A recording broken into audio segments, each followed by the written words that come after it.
Get away from my husband, you pathetic cow. Emma Catherine Morrison's hand instinctively moved to protect her rounded belly as the shrill voice echoed through the medical building's parking garage. At 7 months pregnant, she'd grown accustomed to moving carefully, but the venom in those words made her freeze completely. Vanessa Claire Hoffman stepped out from behind a concrete pillar, her designer heels clicking menacingly against the concrete floor. Even in the dim garage lighting, her perfectly applied makeup and sleek blonde hair made her look like she'd stepped off a magazine cover. Everything about her screamed expensive, from her tailored blazer to the designer handbag clutched in her manicured fingers. "Vanessa," Emma whispered, her voice barely audible. She'd known about Richard's affair for 2 months now, but seeing his mistress here, at her doctor's office, felt like a violation of the last safe space she had left. "Don't you dare say my name like we're friends," Vanessa snarled, stalking closer. "I know what you're trying to do, playing the innocent pregnant wife, making Richard feel guilty.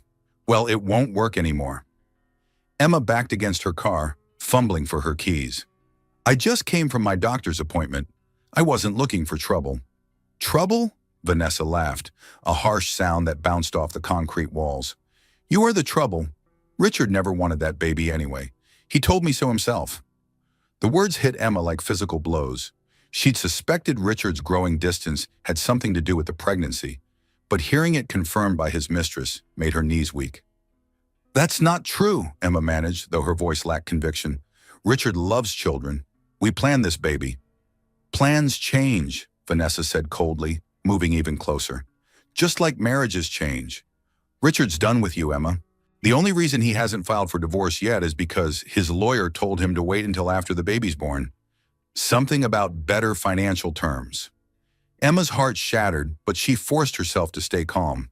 "Even if that's true, it doesn't give you the right to ambush me here. This is harassment."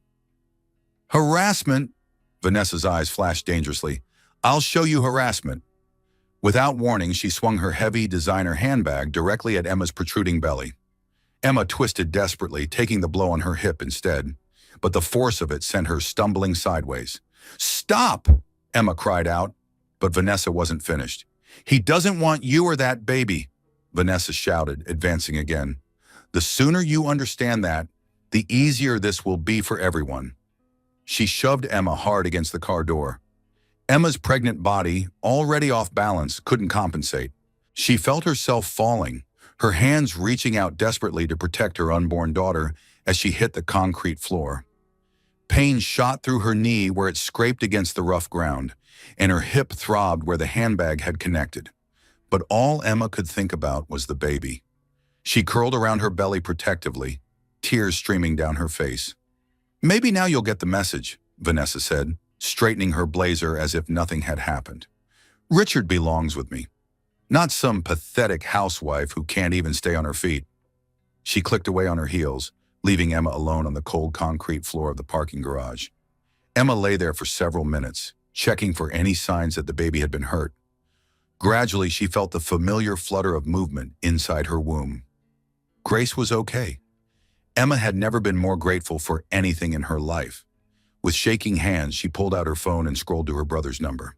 Jake Samuel Carter had always been her protector, even when they were children. He'd enlisted in the Marines right out of high school and served 3 tours overseas before coming home and starting his own security company. If anyone would know what to do, it was Jake. "Jake," she whispered when he answered on the first ring. "Emma, what's wrong? You sound upset." "I need you," she said, fresh tears spilling over. "Something happened. She tried to hurt the baby." "Where are you?" Jake's voice immediately shifted into the calm, controlled tone she remembered from his military days. "Memorial Medical Center, the parking garage. Stay exactly where you are. Don't move, don't talk to anyone. I'm 10 minutes away." Emma closed her eyes and waited, one hand still pressed protectively over her belly. She thought about the security cameras she'd noticed when she parked. This garage was part of a medical complex. Surely they had surveillance. Part of her hoped they'd caught everything on video. Another part of her dreaded having to relive this moment. When Jake's black pickup truck squealed into the parking garage 8 minutes later, Emma had managed to pull herself into a sitting position against her car. He was out of the truck and running toward her before the engine had fully stopped. "Emma!" He dropped to his knees beside her, his trained eyes quickly assessing her injuries. "Are you hurt? Is the baby okay?" Jake Carter looked every inch the former Marine he was. At 35, he maintained the same physical conditioning he'd had in the service, and his short-cropped brown hair and alert green eyes missed nothing. He'd built his security company from the ground up, and his reputation for protecting his clients was legendary. "I think Grace is fine," Emma said, using his strong arm to help herself stand. "She's been moving normally since it happened, but my knee is scraped up and my hip hurts where she hit me." "She?" Jake's voice went dangerously quiet. "Who did this to you?" Emma looked into her brother's eyes and saw the same protective fury that had gotten him into fights defending her on the school playground 20 years ago. "Vanessa Hoffman, Richard's girlfriend." Jake's jaw tightened. "The marketing director at Morrison Tech Solutions." Emma blinked in surprise. "And you know her?" "I know of her. My company handles security for several buildings downtown, including Richard's office complex." Jake's expression grew thunderous. "She attacked you? A pregnant woman?" "She said Richard doesn't want the baby, that he's planning to divorce me after Grace is born for better financial terms." Emma's voice broke. "She hit me with her purse, right at my stomach. When I tried to get away, she shoved me down." Jake helped Emma into his truck and buckled her seatbelt carefully around her pregnant belly. "We're going to the emergency room first, then we're calling the police." "Jake, I don't want to cause trouble for Richard's business."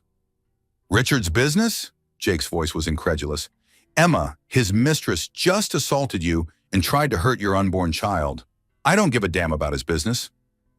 As they drove toward the hospital, Jake made a series of phone calls using his hands-free system. Emma listened as he contacted his security team and asked them to pull footage from the Memorial Medical Center parking garage for the past 2 hours. "Yes, Jimmy, this is personal," he said into his headset. "My sister was attacked. I need that footage secured and copied before anyone else can get to it." Emma realized then that her brother had been watching out for her in ways she'd never known. His security company had contracts all over the city. He'd positioned himself to keep an eye on her life, even when she didn't know it. "How long have you known about Richard's affair?" Jake asked quietly once he'd finished his calls. 2 months, Emma admitted. "I found charges on our credit card for restaurants I'd never been to, hotels during business trips that were supposed to be day meetings. When I confronted him, he said I was being paranoid and blamed it on pregnancy hormones." Jake's knuckles went white on the steering wheel. "Pregnancy hormones. That son of a—" He caught himself. "Emma, you should have called me the minute you suspected something. I thought I could handle it. I thought maybe after Grace was born, things would get better between us. And now?" Emma touched her scraped knee and winced. "Now I know that Vanessa was right about one thing. Richard really doesn't want this baby, and if he doesn't want Grace, then he doesn't want me either." They pulled into the emergency room parking lot, and Jake came around to help Emma out of the truck. As they walked toward the entrance, Emma felt something shift inside her. Not the baby. Grace was still moving normally. It was something else. A hardening of resolve, maybe. A recognition that the woman who'd walked into that doctor's appointment an hour ago had been living in denial. The woman walking into this emergency room knew exactly where she stood. Jake stayed beside her as they approached the reception desk, his presence a comforting wall of protection. Emma realized that for the first time in months, she felt truly safe. But she also felt something else. Angry. Vanessa Hoffman had made a serious mistake targeting a pregnant woman in a medical center parking garage, and she'd made an even bigger mistake targeting the sister of a man who made his living protecting people. Emma was going to make sure Vanessa learned exactly how big a mistake that was. "Nobody touches my sister. Nobody." Jake paced the emergency room waiting area like a caged predator while Dr. Sarah Mitchell examined Emma. His military training had taught him to compartmentalize emotions during a crisis. But this wasn't just any crisis. This was his little sister, pregnant and hurt because some entitled woman thought she could assault people without consequences. 25 minutes later, Dr. Mitchell emerged with Emma, who looked pale but determined. "The baby is perfectly fine," the doctor announced, and Jake felt his shoulders relax for the first time since Emma's phone call. "Emma's injuries are superficial, scraped knee, bruised hip, no signs of trauma to the pregnancy, but I want her to take it easy for the next few days. Thank you, Dr. Mitchell, Emma said quietly. Jake studied his sister's face. The physical injuries might be minor, but the emotional damage was written clearly in her eyes. The Emma who'd gone to her doctor's appointment that morning had still harbored hope for her marriage. The Emma sitting beside him now looked like a woman who'd finally seen the truth. Emma, we need to talk about what happened, Jake said gently as Dr. Mitchell left them alone. I need details. Everything you remember. I told you already, Vanessa was waiting for me in the parking garage. She said Richard doesn't want the baby, that he's planning to divorce me after Grace is born. Then she attacked me. Think like a witness, not a victim, Jake said, falling back on his military training. What exactly did she say about Richard's plans? Emma closed her eyes, clearly reliving the encounter. She said Richard's lawyer told him to wait until after the baby's born because of better financial terms. She knew specific details, Jake. This wasn't just an angry mistress lashing out. She knew things. Jake pulled out his phone and opened the voice recording app. I'm going to record this, okay? For the police report. Emma nodded and began recounting the attack in careful detail. As she spoke, Jake felt his anger crystallize into something more dangerous. Cold, calculated fury. The kind that had made him an effective Marine and now made him an excellent head of security. She specifically targeted your stomach with the purse, he confirmed. Yes, she aimed right at the baby. And she pushed you after you tried to get away. She said maybe I'd get the message after I couldn't stay on my feet. Jake stopped the recording and saved it to his secure cloud storage. Emma, I need to ask you something, and I want you to really think about your answer. How long has Richard been pulling away from you emotionally? Emma was quiet for a long moment. It started around month 4 of the pregnancy, right after we found out we were having a girl. I thought he was just nervous about being a father, but what? He stopped touching my belly when the baby would kick. He used to love feeling her move, but then he just stopped, and he started working later, taking more business trips, spending less time at home. Jake felt pieces clicking into place. Emma, I need to tell you something. My security company has contracts with several buildings in Richard's business district. Morrison Tech Solutions isn't one of our clients directly, but we handle security for the restaurant where Richard's been taking Vanessa for their so-called business dinners. Emma stared at him. You've been watching him? Not intentionally, but when you mentioned the suspicious credit card charges 2 months ago, I may have paid attention to which of my client locations Richard frequented. Jake's expression was grim. He's been there every Thursday night for the past 8 months. Same table, same woman, same pattern. They're not hiding as well as they think they are. 8 months, Emma whispered. Almost the entire pregnancy. Jake's phone buzzed with a text from his colleague, Jimmy Thompson. He read it quickly, and his expression darkened further. What is it? Emma asked. Jimmy pulled the security footage from the parking garage. He's enhancing it now, but the preliminary view shows everything clearly. Vanessa waiting for you, following you to your car, the attack, everything. We have her on video deliberately targeting a pregnant woman. Emma started to cry again, but these tears were different. They weren't tears of pain or fear. They were tears of relief that someone finally believed her, finally had proof of what had happened. But there's something else, Jake continued, his voice careful. Jimmy ran a background check on Vanessa Hoffman while he was pulling the footage. What kind of background check? The kind that shows recent medical appointments. Jake took his sister's hand. Emma, Vanessa's pregnant too. The words hit Emma like a physical blow. She stared at her brother, trying to process this information. Pregnant. 10 weeks according to her medical records, which means Richard got his mistress pregnant while I was carrying his child. Emma's voice was hollow. No wonder he doesn't want Grace. He's starting a new family with Vanessa. Jake watched his sister's face transform. The hurt was still there, but it was being joined by something stronger. Determination. Jake, I need to see that security footage. Are you sure? It might be difficult to watch. I need to see it. I need to know exactly what we're dealing with. Jake pulled out his tablet and connected to his company's secure server. Within minutes, he had the enhanced footage loaded. They watched together as Vanessa emerged from behind the pillar, confronted Emma, and deliberately attacked her. "Play it again," Emma said quietly. They watched it 3 more times. Each viewing revealed new details. Vanessa checking her watch before Emma appeared, suggesting she'd been waiting for a specific time. Her deliberate aim at Emma's stomach. The calculated way she adjusted her appearance after the attack, as if she'd planned what came next. This wasn't random anger, Emma realized. This was premeditated. "That's what makes it aggravated assault instead of simple battery," Jake confirmed. "And since you're pregnant, it could be elevated to a felony." Emma was quiet for several minutes, processing everything she'd learned. Her husband didn't want their baby. His mistress was pregnant with his child. The attack hadn't been a moment of jealous rage. It had been a calculated attempt to eliminate what Vanessa saw as competition. "I've been so stupid," Emma finally said. "No, you've been hopeful. There's a difference.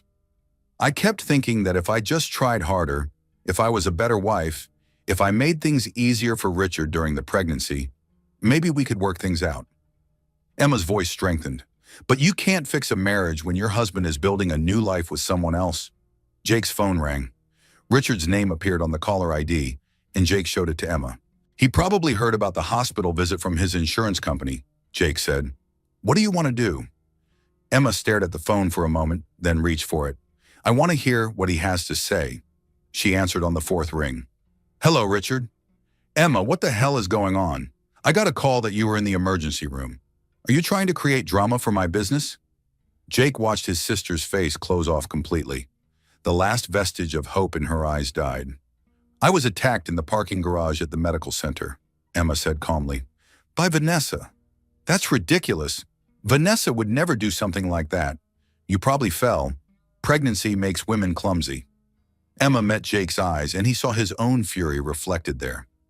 "I see," she said quietly. "So you think I imagined being pushed down and having my pregnant belly targeted with a purse? I think you're being dramatic. Vanessa told me she ran into you, and you seemed upset, but she said you were fine when she left." "Vanessa told you." Emma's voice was deadly calm now. "When did she tell you this, Richard?" There was a pause. Jake could practically hear Richard realizing he'd revealed too much. "She called me afterward, worried about you. She thought maybe she should have helped you to your car or something." "How thoughtful of her," Emma said. "And I suppose she also told you that she's pregnant." The silence on the other end of the line stretched for nearly 30 seconds.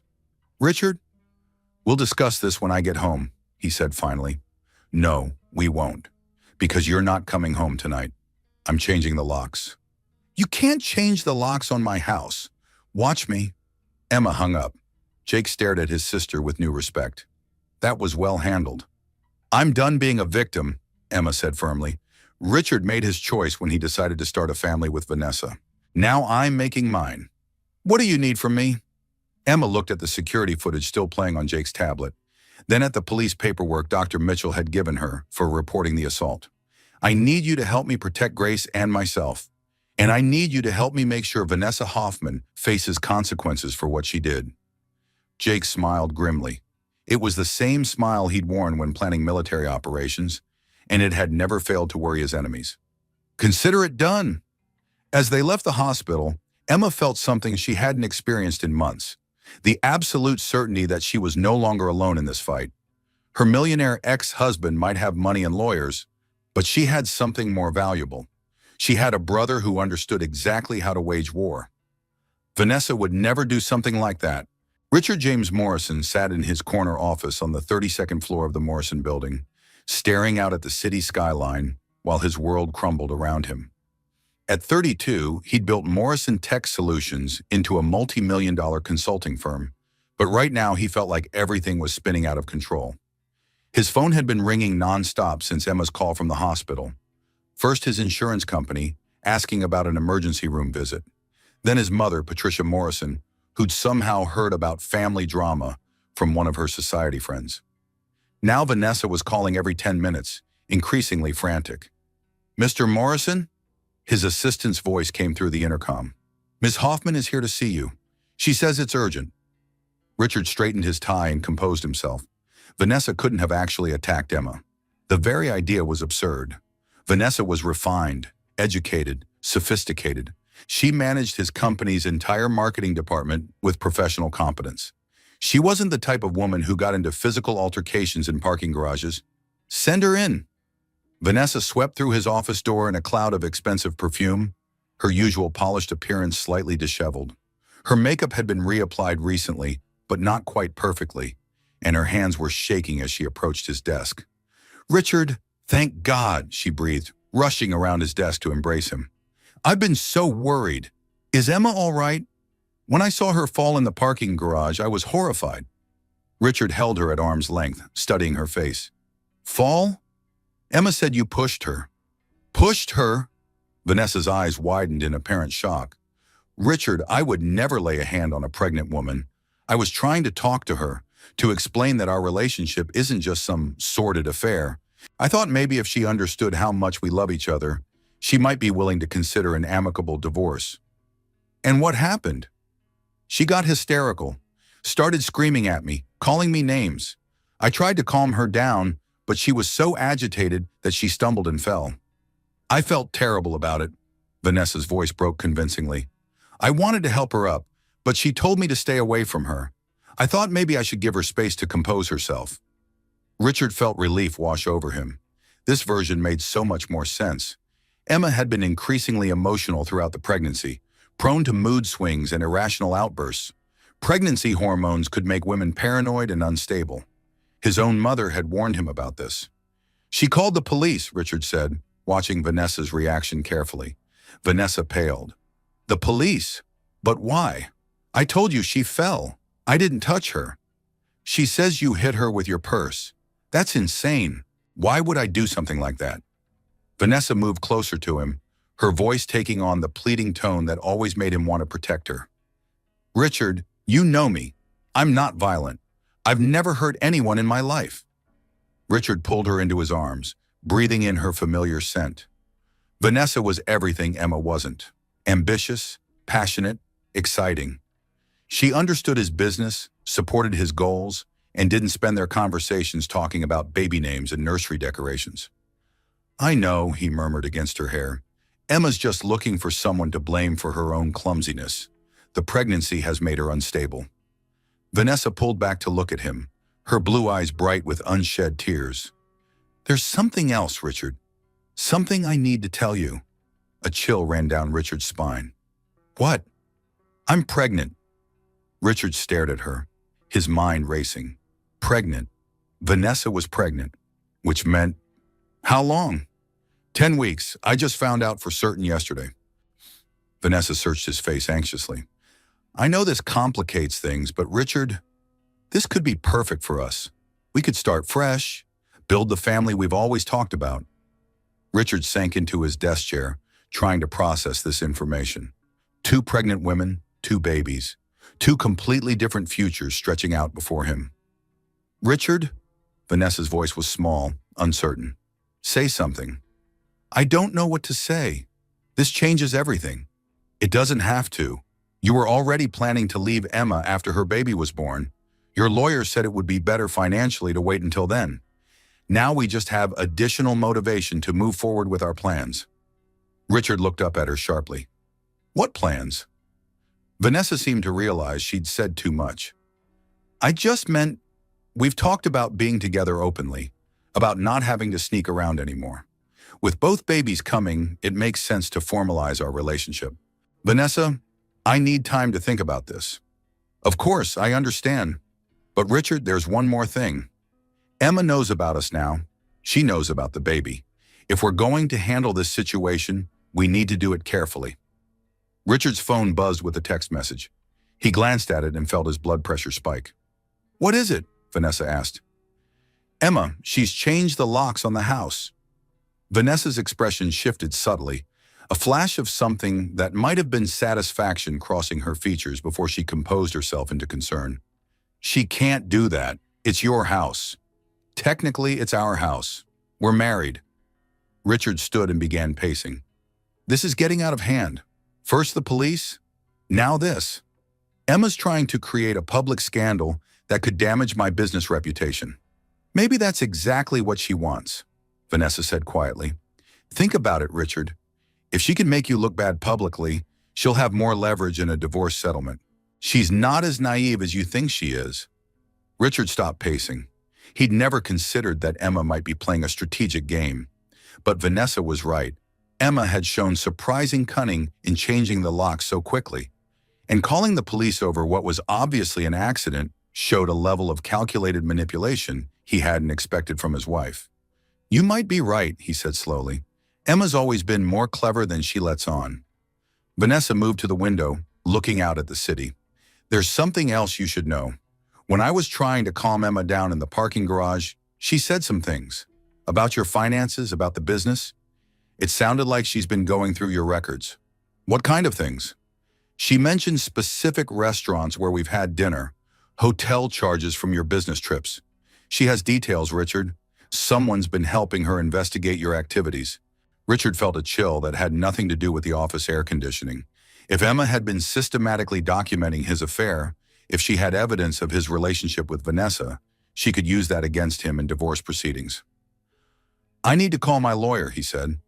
"That's probably smart. But Richard, there's one more thing we need to discuss." Vanessa turned back to him, her expression serious. "My condition, the pregnancy. If this situation becomes public, if there's a court battle, the stress could be dangerous for the baby." Richard felt a surge of protectiveness. Whatever his feelings about Emma's pregnancy, this baby was different. This baby represented his future with Vanessa, his chance at the life he really wanted. "I won't let that happen," he said firmly. "I'll handle Emma. I'll make sure this doesn't turn into a public spectacle." Vanessa smiled, but there was something cold in her expression.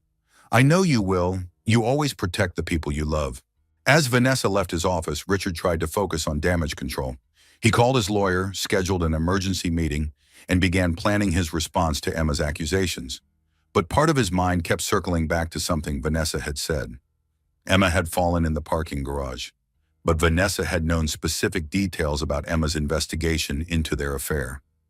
Details that suggested their encounter hadn't been the chance meeting Vanessa had described. Richard pushed the thought away. Vanessa loved him. She was carrying his child.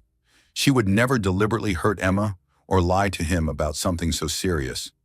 But as he stared out at the city skyline, Richard couldn't quite shake the feeling that he was missing something important. Something that could change everything he thought he knew about the women in his life. 3 floors down, in his building security office, Jake Samuel Carter was reviewing footage that would soon prove Richard's faith in Vanessa was catastrophically misplaced. But Richard didn't know that yet. For now, he was still living in a world where his mistress was innocent, his wife was unstable, and his biggest problem was managing a public relations nightmare. That illusion wouldn't last much longer. This isn't just assault. This is attempted harm to an unborn child. Detective Lisa Reynolds had seen plenty of domestic violence cases in her 15 years with the police department, but there was something particularly disturbing about the security footage playing on her computer screen. The calculated nature of the attack, the deliberate targeting of a pregnant woman's belly, the casual way the perpetrator walked away afterward. It all spoke to a level of premeditation that elevated this beyond a simple assault. "Mrs. Morrison, I want you to walk me through the events again," Detective Reynolds said, her voice gentle but professional. "Start from when you left your doctor's appointment."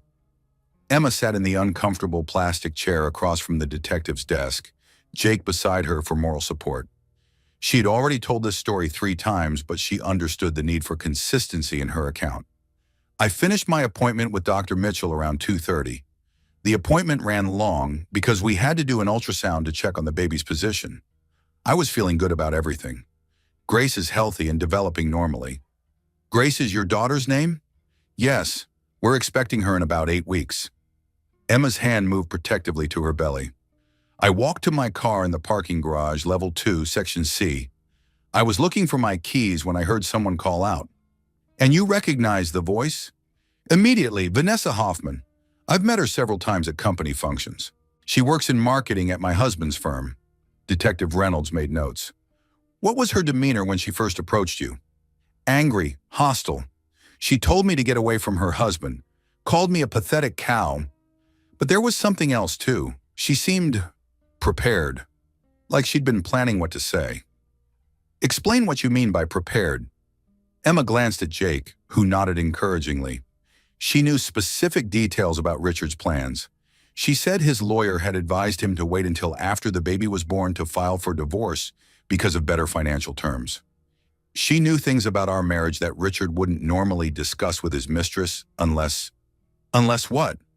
Unless they were planning a future together that involved getting rid of me and the baby. Detective Reynolds studied the police report. You mentioned that Ms. Hoffman made specific threats about your unborn child. She said Richard never wanted the baby anyway. When she hit me with her purse, she aimed directly at my stomach. She said maybe I'd get the message after I couldn't stay on my feet. Emma's voice remained steady, but Jake could see the tension in her shoulders. Mrs. Morrison, I have to ask this question. Is there any possibility that this encounter was accidental? That Ms. Hoffman might have been trying to have a conversation with you that escalated unexpectedly? Emma looked directly at Detective Reynolds. Watch the security footage again.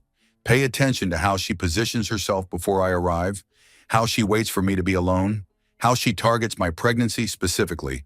This wasn't an emotional outburst. This was planned.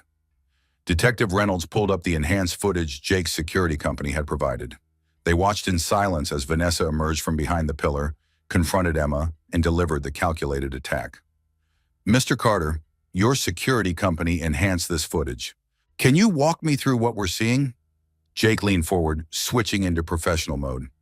Vanessa Hoffman arrives in the parking garage at approximately 2:15, 15 minutes before Emma's appointment was scheduled to end. She positions herself behind Pillar 7, which gives her a clear view of Emma's car, but keeps her hidden from the main traffic flow. How would she know when the appointment would end? That's the disturbing part. She's clearly been monitoring Emma's schedule. Dr. Mitchell's office confirms that Emma's appointments are always scheduled for the same time slot every 2 weeks, and they typically run 30 to 45 minutes. Vanessa timed this perfectly. Detective Reynolds made more notes. What else does the footage tell us? Watch her body language when she approaches Emma. This isn't someone who's emotionally distraught or acting on impulse. Her movements are controlled, deliberate. She's mentally rehearsed this confrontation. They watched as Vanessa swung her purse at Emma's belly with clear intent. The handbag weighs approximately 3 pounds based on its size and designer specifications, Jake continued. When applied with force to a pregnant woman's abdomen, it could potentially cause complications or miscarriage. The fact that she aimed specifically for the pregnancy makes this attempted assault on an unborn child. Detective Reynolds froze the footage at the moment of impact. And after Mrs. Morrison falls, Vanessa doesn't check on her welfare, doesn't call for help, doesn't show any concern about the fact that she just knocked down a pregnant woman. She adjusts her appearance and leaves the scene. That's not the behavior of someone who feels remorse about an accident. Emma watched the detective review the evidence, hoping she would see what seemed obvious to everyone else. This wasn't a misunderstanding or an emotional outburst. This was a deliberate attack on her and her unborn child. Mrs. Morrison, has your husband seen this footage? No. I told him about the attack, but he dismissed it. He said I was being dramatic and that Vanessa would never do something like that. He believes I fell and imagined the rest. Have you spoken to Ms. Hoffman since the incident? She contacted Richard immediately after it happened. According to him, she claimed I fell and that she tried to help me. He believes her version of events. Detective Reynolds closed the file and looked at Emma directly. Mrs. Morrison, based on the evidence we have, the security footage, your injuries, the premeditated nature of the attack, I'm going to arrest Ms. Hoffman on charges of aggravated assault. The fact that you're pregnant elevates this to a felony. Emma felt a surge of relief and vindication. Thank you. However, I need to warn you that this is likely going to become complicated. Ms. Hoffman will undoubtedly hire an expensive lawyer. There may be attempts to discredit your testimony or suggest that you're an unstable pregnant woman seeking attention. Are you prepared for that? Emma looked at Jake, then back at Detective Reynolds. Detective, 3 hours ago, I thought my biggest problem was a cheating husband. Now I know that his mistress deliberately tried to hurt my unborn child, and that my husband is so committed to protecting her that he's willing to gaslight me about what happened. I've learned a lot about what I'm capable of handling in a very short time. And your husband? How do you think he'll react when Ms. Hoffman is arrested? He'll probably try to protect her. He'll hire lawyers, claim it's all a misunderstanding, try to make me look like the villain. Emma's voice hardened. But that's his choice. I'm done protecting his reputation at the expense of my safety and my daughter's welfare. Detective Reynolds stood up. I'll have officers pick up Ms. Hoffman within the hour. You'll need to come in tomorrow to sign your formal statement. Mr. Carter, thank you for providing the security footage so quickly. As they left the police station, Jake put his arm around Emma's shoulders. How are you feeling? Scared, relieved, angry, determined. Emma looked up at her brother. Jake, there's something I need to tell you. Something I realized while we were talking to Detective Reynolds. What? Vanessa knew about my doctor's appointments. She knew the timing, the location, everything. But I never told Richard my appointment schedule, and I certainly never told Vanessa. Emma stopped walking. Someone's been monitoring my activities. Someone's been watching me. Jake's expression grew grim. Or someone has access to your medical records, your calendar, your personal information. Richard has access to all of that through our shared accounts and insurance, which means either Richard helped plan this attack or Vanessa has been systematically invading your privacy for weeks or months. Jake pulled out his phone. I'm calling Jimmy. We need to do a complete security sweep of your house, your car, your phone, everything. If someone's been watching you, we need to find out how. As Jake made his calls, Emma stood on the courthouse steps and felt the last of her illusions about her marriage finally crumble. This wasn't just about Richard having an affair anymore. This was about a deliberate campaign to eliminate her from his life, potentially including harm to their unborn child. But for the first time since this nightmare began, Emma didn't feel helpless. She had proof, she had support, and she had a plan. Vanessa Hoffman was about to learn that attacking the wrong pregnant woman could destroy more than just a pregnancy. It could destroy an entire life. 2 babies, 2 women, 1 lying, cheating husband. The words echoed in Emma's mind as she sat in Jake's truck outside Morrison Tech Solutions, watching her husband's office building through tinted windows. It had been 6 hours since Detective Reynolds had arrested Vanessa Hoffman, and Richard's response had been exactly what Emma had predicted: denial, anger, and an immediate call to his lawyer. Are you sure you want to do this? Jake asked for the 3rd time. We could wait until tomorrow, give you time to process everything that's happened. I need to see his face when he tries to explain this, Emma replied, her hand resting on her pregnant belly. I need to hear him try to justify why his mistress knew my medical schedule well enough to ambush me. Jake's phone buzzed with a text from Jimmy Thompson. Vanessa made bail 2 hours ago. Her lawyers already filed motions claiming you're an unstable pregnant woman who's fabricating evidence to secure a better divorce settlement. Of course she did, Emma's voice was bitter. What else did Jimmy find? Her phone records show she's been calling Richard every day for the past 2 months, sometimes multiple times per day. The day of the attack, she called him immediately afterward. That contradicts her story about being worried about helping you. And? Jake hesitated. There's something else. Jimmy ran a deeper background check on Vanessa. She's not just pregnant, Emma. She's been seeing a specialist. Emma turned to stare at her brother. What kind of specialist? High-risk pregnancy. She's been having complications. Spotting, elevated blood pressure, threatened miscarriage. Her medical records show she was advised to avoid stress and physical exertion. So she's risking her own pregnancy by attacking me? That's what makes this even more disturbing. She was so desperate to eliminate you as competition that she was willing to risk her own baby's health to do it. Emma absorbed this information, feeling another piece of the puzzle click into place. Jake, I want to talk to her. Absolutely not. Not alone, with you there, in a public place, somewhere safe. I need to understand why she did this. Jake studied his sister's face. Emma, you're not thinking clearly. You've been through a traumatic experience today.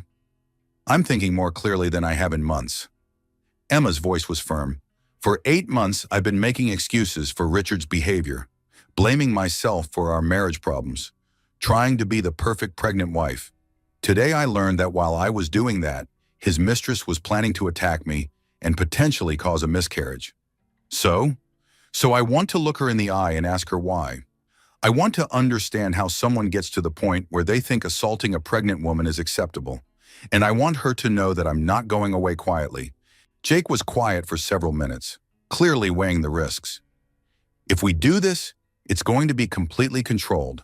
Public location, recording everything, minimal contact. And the moment she shows any sign of aggression or instability, we leave. Agreed. And you're not going to engage with any emotional manipulation or attempts to justify what she did. I'm not looking for closure, Jake. I'm looking for information. I want to know what Richard told her about me, about our marriage, about his plans. Knowledge is power. 20 minutes later, they were sitting in the coffee shop on the ground floor of Vanessa's apartment building. Jake had chosen the location carefully. Multiple security cameras, plenty of witnesses, easy access to exits. He'd also arranged for Jimmy to monitor from a corner table across the room. Vanessa arrived exactly on time, looking pale and shaken but still impeccably dressed. Her designer handbag, the same one she'd used as a weapon that morning, was clutched tightly in her manicured fingers. "Emma," she said, sliding into the booth across from them. "I'm surprised you wanted to meet." "I'm surprised you agreed to come," Emma replied calmly, "given that you're facing felony assault charges." Vanessa's composure slipped slightly. "That's all a misunderstanding. My lawyer says the charges won't stick. Security footage can be misinterpreted." "Can it?" Jake spoke for the first time, his voice deadly quiet. "Because the footage I watched showed you deliberately targeting my sister's pregnant belly with a 3-pound handbag. That seems pretty unambiguous to me." Vanessa glanced nervously at Jake, clearly recognizing the threat he represented. "And you are?" "Jake Carter, Emma's brother. I run the security company that provided the footage to the police." The color drained from Vanessa's face as she realized the implications. You work in security?" "I am security, former Marine, current CEO of Carter Security Solutions. We protect people who can't protect themselves." Jake's smile was razor sharp. "People like pregnant women who get attacked in parking garages." Vanessa turned back to Emma, clearly hoping for a more sympathetic audience. "Emma, I want you to know that I never intended for you to get hurt. Things just got out of hand." "Did they?" Emma's voice remained calm. "Because I've been thinking about our conversation in the parking garage, and there were some very specific details you mentioned. Details about Richard's divorce plans that seemed too precise to be casual knowledge." "I don't know what you mean." "You said Richard's lawyer advised him to wait until after the baby was born for better financial terms. You knew about his business trips, his spending patterns, his feelings about the pregnancy. That's not pillow talk, Vanessa. That's strategic planning." Vanessa shifted uncomfortably. "Richard and I discuss everything. We don't have secrets from each other. Unlike his marriage to me? That's different." "How?" Vanessa leaned forward, her voice taking on an urgent tone. "Emma, you have to understand. Richard never wanted that baby. He told me from the beginning that the pregnancy was a mistake, that you'd trapped him by getting pregnant when he was trying to focus on expanding the business." Jake placed a restraining hand on Emma's arm as he felt her tense. "Keep talking," he said to Vanessa. "He said you'd become obsessed with having a baby, that you'd stop being the woman he married. You didn't support his business goals anymore, didn't want to travel or socialize or be part of his professional life. All you cared about was nurseries and baby names and turning him into a suburban father." Emma felt each word like a physical blow, but she forced herself to remain composed. "And you believe that justified attacking me?" "I wasn't trying to attack you. I was trying to make you understand that holding on to Richard was pointless. He's already emotionally committed to someone else, to me, and to our baby." The words hung in the air like a confession. "Your baby," Emma repeated quietly. Vanessa's hand moved instinctively to her still flat stomach. "Yes, Richard and I are expecting our first child together, a child he actually wants, that we planned together." "Planned together," Jake echoed. "When did you plan this pregnancy, Vanessa?" "What do you mean?" "When did you and Richard decide to have a baby together? Before or after you found out Emma was pregnant?" Vanessa realized she'd revealed too much. It's complicated." "I don't think it's complicated at all," Emma said softly. "I think Richard panicked when I got pregnant because it interfered with whatever future he'd promised you. So you decided that if I lost the baby, the problem would be solved. That's not true, isn't it? Emma pulled out her phone and opened her calendar app. Let's see. You've been having an affair with Richard for 8 months. You got pregnant 10 weeks ago. I'm 31 weeks pregnant, which means you conceived your baby right around the time Richard would have been feeling trapped by my pregnancy becoming obviously visible. Jake watched Vanessa's face carefully as Emma laid out the timeline. The woman was clearly struggling with how much to admit. The timing is interesting, Jake added conversationally. It suggests that either you got pregnant accidentally at a very convenient time, or you got pregnant deliberately to give Richard an alternative to the family he already had. You don't understand what it's like, Vanessa said desperately. Emma, Richard loves me. He wants to build a life with me. Your pregnancy was just an obstacle to overcome. Emma stared at this woman who had attacked her and their unborn children with such casual cruelty and felt something cold settle in her chest. You're right, Emma said quietly. I don't understand what it's like to be the kind of person who would deliberately harm an innocent baby to get what I want. I don't understand how someone gets to the point where they think attempted murder is an acceptable solution to relationship problems. It wasn't attempted murder.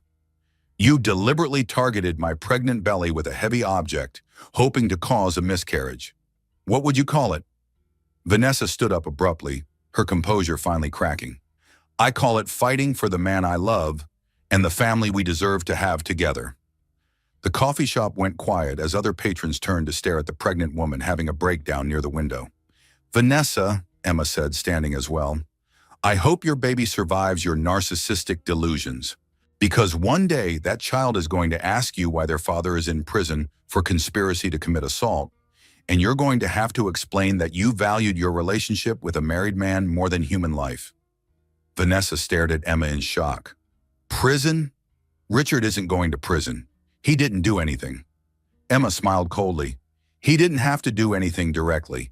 He gave you my medical schedule, my personal information, and his blessing to eliminate the obstacles to your relationship. That makes him an accessory to attempted assault on an unborn child. As they walked away from the coffee shop, Jake put his arm around Emma's shoulders. How do you feel? Like I've been married to a stranger for 4 years, Emma replied. And like I'm about to become a single mother to the daughter of a man who never wanted her to exist. And Emma looked up at her brother, and Jake saw something new in her eyes. Not just determination or anger, but a kind of fierce maternal protectiveness that reminded him of their own mother. And like Grace and I are going to be just fine without him. Time to show Richard who he's really been dealing with. Jake Carter sat in his security office at 3 in the morning, surrounded by monitors displaying feeds from cameras throughout the Morrison building. For the past 4 hours, he'd been systematically reviewing 8 months of archived footage, building a case that would destroy Richard Morrison's life as thoroughly as Richard had destroyed Emma's. The irony wasn't lost on him. Richard had unknowingly hired the brother of the woman he was betraying to protect his business interests. Now that same security system was going to be used to expose every detail of his elaborate deception. Jimmy Thompson looked up from his computer, where he'd been analyzing financial records. You need to see this, Jake. Richard's been more than just unfaithful. He's been embezzling. Show me. Jimmy pulled up a spreadsheet on the main monitor. Look at these expense reports over the past 8 months. Private dinners with Vanessa charged as client entertainment. Hotel rooms for overnight business meetings that correspond exactly with their affair timeline. Medical appointments for Vanessa billed as company health seminars. Jake studied the numbers. How much are we talking about? Conservative estimate? $250,000 in personal expenses charged to the company. But it gets worse. Jimmy clicked to another screen. He's been using company credit cards to pay for Vanessa's apartment lease, her car payments, even her designer handbags, including the one she used to assault Emma. That's not just adultery, Jake realized. That's fraud, embezzlement, and misuse of corporate funds. The board of directors could file criminal charges. It gets even better. Want to know how Vanessa knew Emma's medical schedule? Jake raised an eyebrow. Richard's been accessing Emma's medical records through their shared insurance account and forwarding the information to Vanessa. Look at this. Jimmy pulled up a series of emails. Every time Emma had a doctor's appointment, Richard would send Vanessa a message with the date, time, and location. He's been helping her monitor Emma's activities for months. Jake felt his anger crystallize into something much more dangerous. Strategic planning. Jimmy, I need you to prepare 3 separate evidence packages, one for the police, one for the board of directors, and one for Emma's divorce lawyer. Already on it. But Jake, there's something else. Something that's going to make this even more complicated. What? Jimmy pulled up another set of records. Richard's been researching ways to challenge paternity of Emma's baby. He's been consulting with lawyers about forcing DNA tests, claiming the child might not be his, laying groundwork to avoid child support obligations. Jake stared at the screen in disbelief. Emma's been faithful their entire marriage. He knows that baby is his. It doesn't matter if he knows it. It matters if he can create enough doubt to reduce his financial obligations. Look at this consultation summary. Jimmy highlighted a document.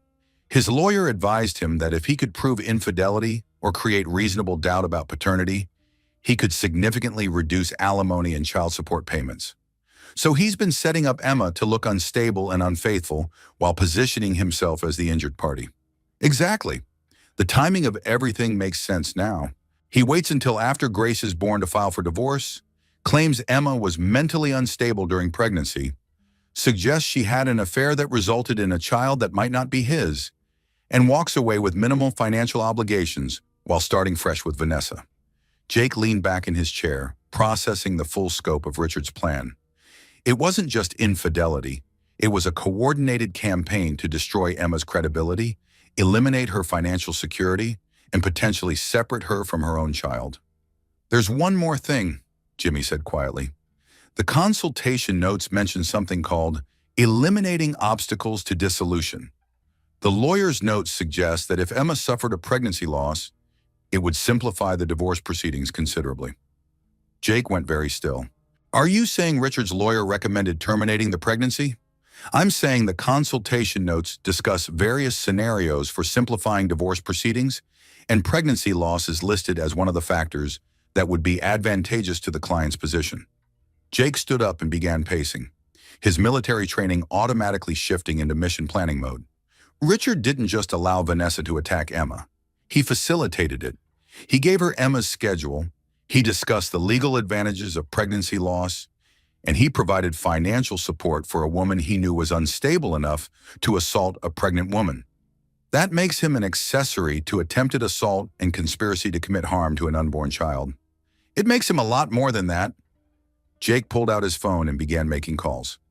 Jimmy, I need you to secure all of this evidence immediately. Multiple backups, multiple locations, and I want copies delivered to Detective Reynolds within the hour. Oh, what's the plan? Jake smiled grimly. Richard Morrison thinks he's been playing chess with Emma. He doesn't realize he's been playing against me. 20 minutes later, Jake was sitting in his truck outside Emma's house, watching his sister move around her kitchen through the window. She was making tea at 3:30 in the morning, unable to sleep after everything that had happened. He could see her occasionally stopping to rest her hand on her pregnant belly, talking quietly to the baby that Richard had never wanted. His phone rang. Detective Reynolds. Mr. Carter, I got your evidence package. We need to talk. I'm listening. This changes everything. We're not just looking at assault anymore. With the evidence you've provided showing premeditation and coordination between Mr. Morrison and Ms. Hoffman, we're looking at conspiracy charges, potentially federal charges if we can prove use of electronic communications to coordinate the attack. What do you need from me? I need you to understand that when we arrest Mr. Morrison, this is going to become a media circus. Your sister is going to be under enormous scrutiny. Are you prepared for that? Jake looked at Emma through the window, watching her strength and determination even in her most vulnerable moments. Detective, my sister has already survived her husband's betrayal, his mistress's attack, and the discovery that the father of her child planned to destroy her life for financial gain. I think she can handle whatever the media throws at her. And you? This is going to expose your role in gathering evidence against your sister's husband. There could be accusations of entrapment, invasion of privacy, corporate espionage. My security company had legitimate contracts with multiple buildings in the downtown area. Richard Morrison hired me to protect his interests. I've simply documented evidence of crimes committed within my surveillance areas. Everything I've gathered is legal and admissible. Mr. Carter, there's something else you should know. Ms. Hoffman is claiming that Mrs. Morrison provoked the attack by threatening her pregnancy.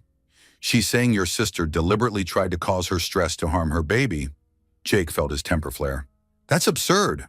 I know, but it's going to be her defense strategy. She's going to claim that Mrs. Morrison is the aggressor, that she was defending herself and her unborn child from threats. The affair, the pregnancy, everything becomes ammunition for painting your sister as an unstable woman who attacked her husband's pregnant mistress. Do they have any evidence supporting that story?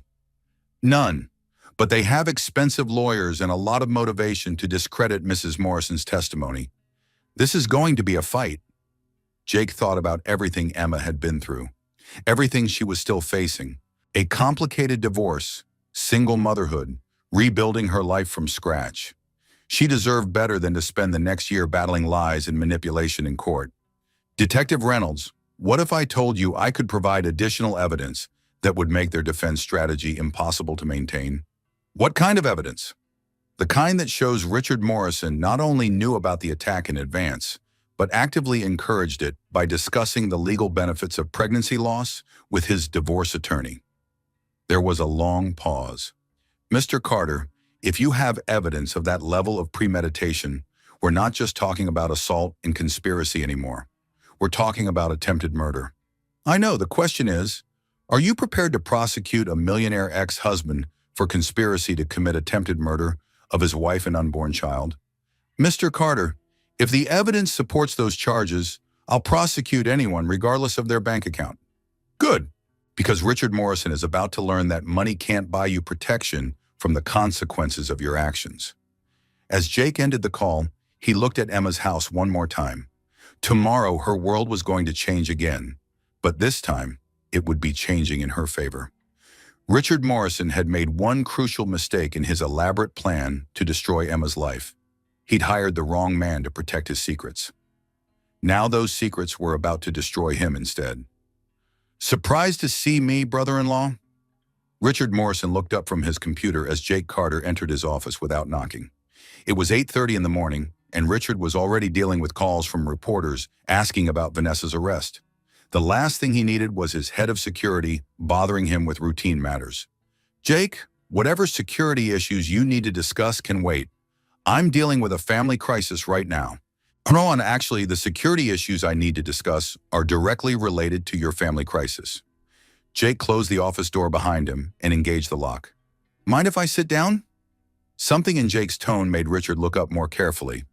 There was a cold professionalism in the other man's voice that Richard had never heard before.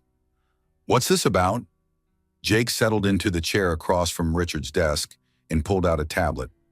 It's about 8 months of surveillance footage, financial records, and electronic communications that paint a very interesting picture of your extramarital activities. Richard felt a chill run down his spine. I don't know what you're talking about. Don't you? Jake tapped the tablet screen, and suddenly the office's main monitor displayed crystal clear footage of Richard and Vanessa entering the Marriott downtown. March 15th, you charged this hotel room as client entertainment for a non-existent meeting with Peterson Industries. Oster, Richard stared at the screen, his mind racing. Jake, I can explain. Can you? Because I have 7 more instances of you and Ms. Hoffman using company funds for personal activities. Hotel rooms, restaurants, medical appointments, even the lease on her apartment. $250,000 in embezzled funds over 8 months. The monitor switched to a financial spreadsheet showing every fraudulent charge in detail. Richard felt his world beginning to crumble. How did you... Those records are confidential. Not when they involve potential criminal activity in buildings under my security contract. Jake's smile was razor sharp. But that's not the most interesting evidence I've gathered. The screen changed again, this time showing email correspondence between Richard and Vanessa. Richard watched in horror as his most incriminating messages were displayed for analysis. Emma's appointment is Thursday at 2:30, Memorial Medical Center, Level 2 parking. Jake read aloud. She usually takes 45 minutes and always parks in Section C. That's your email to Vanessa from last week, Richard. The same day Vanessa attacked my sister. Richard's blood turned to ice. Your sister? Emma Catherine Morrison. Your wife. My little sister. Jake leaned forward, and Richard saw something dangerous in his eyes. Did you really think you could destroy Emma's life without anyone noticing? Did you think you could embezzle from your own company, conspire to harm your pregnant wife, and get away with it? I never conspired to harm anyone. Jake tapped the tablet again. The monitor now showed consultation notes from Richard's divorce attorney. Client inquired about legal advantages of pregnancy loss and dissolution proceedings, Jake read. Advised that termination of pregnancy would simplify asset division and eliminate child support obligations. Your lawyer's notes from last month, Richard. The same month you started providing Vanessa with Emma's medical schedule. Richard stared at the evidence of his own words, feeling trapped. Those consultations are privileged, not when they involve conspiracy to commit criminal acts. Jake stood up, and Richard realized for the first time how physically imposing the former Marine actually was.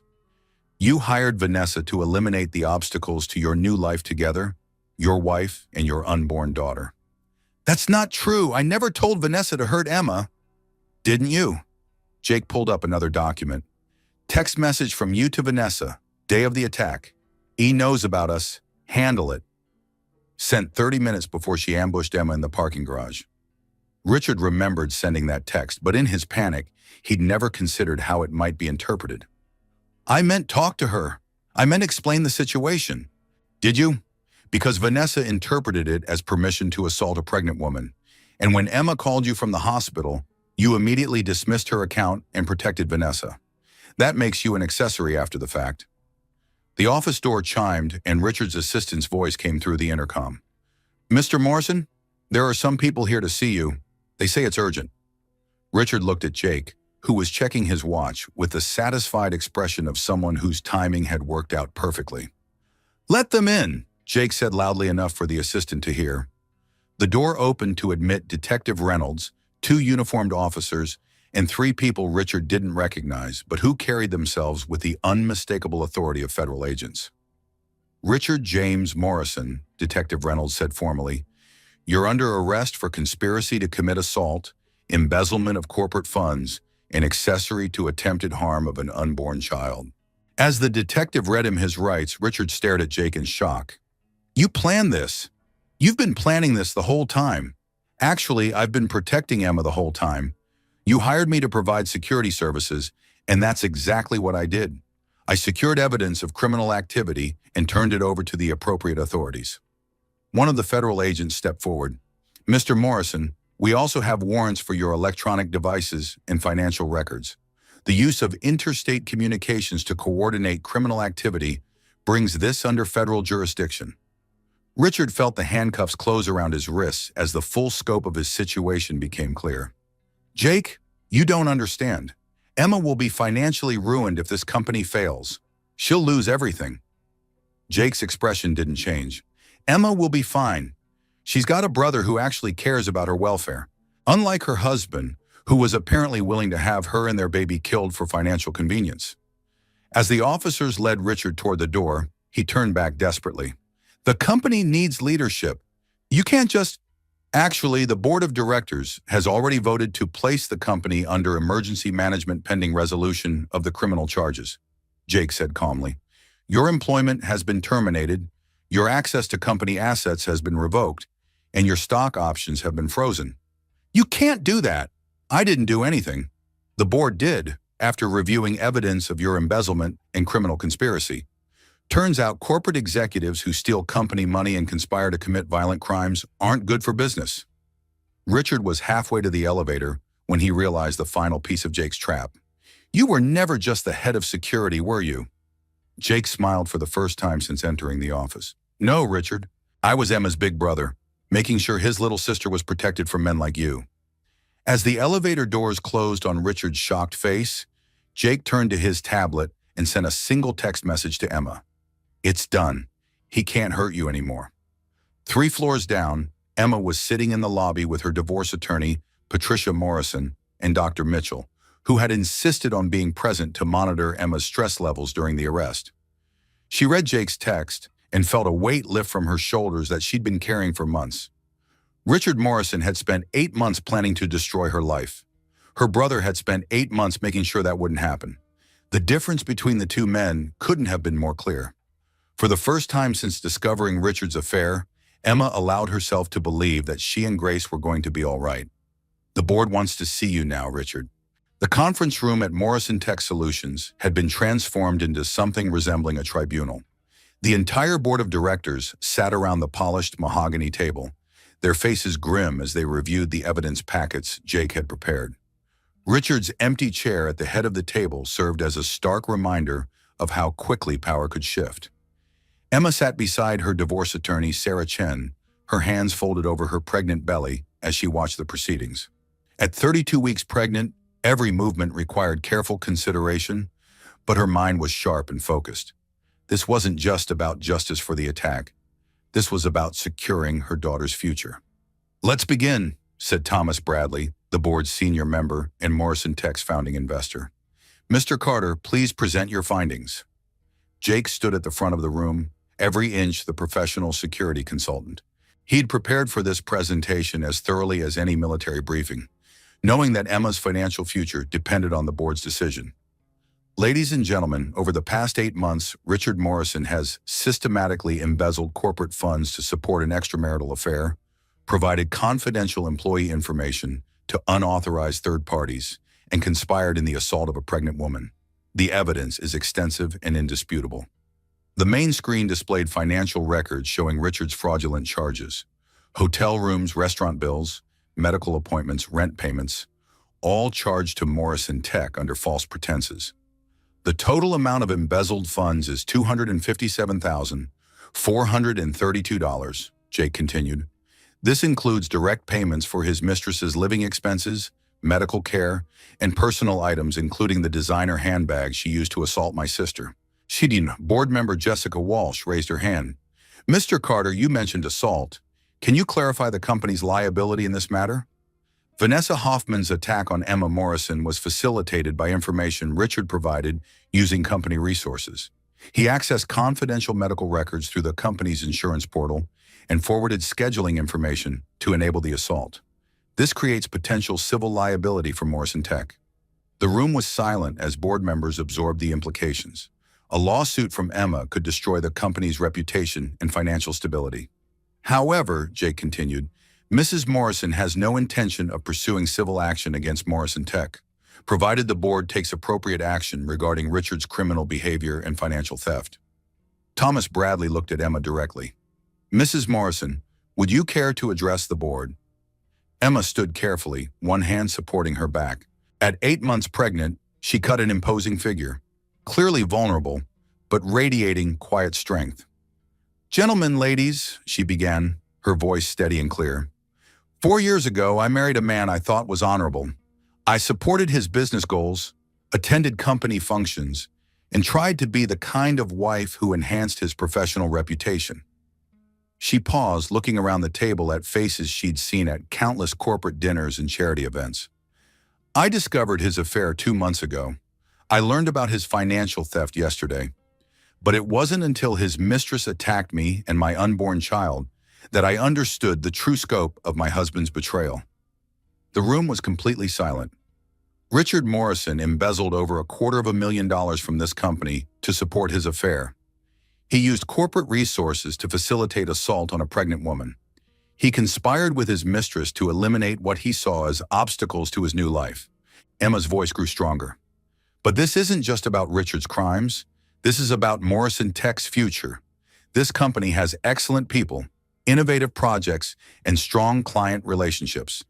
It doesn't deserve to be destroyed by one man's selfishness and criminal behavior." Jessica Walsh leaned forward. "What are you proposing, Mrs. Morrison?" "I'm proposing that Morrison Tech survive and thrive without Richard. I'm proposing that his stock holdings be liquidated to repay the embezzled funds and provide restitution to the company. And I'm proposing that this board choose leaders who understand that integrity isn't just a corporate buzzword. It's a fundamental requirement for success."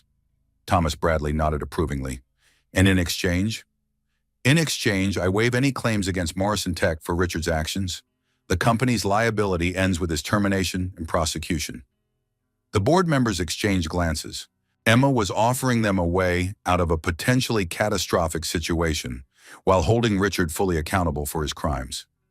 "Mrs. Morrison," said board member David Kim, "what assurance do we have that you won't change your mind about pursuing civil action?" Sarah Chen stood up. "My client is prepared to sign a comprehensive settlement agreement that protects Morrison Tech from any future claims related to Richard Morrison's criminal activity.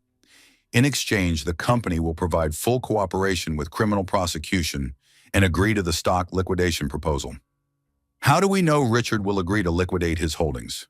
Jake spoke up. "Richard's assets are being frozen pending criminal trial.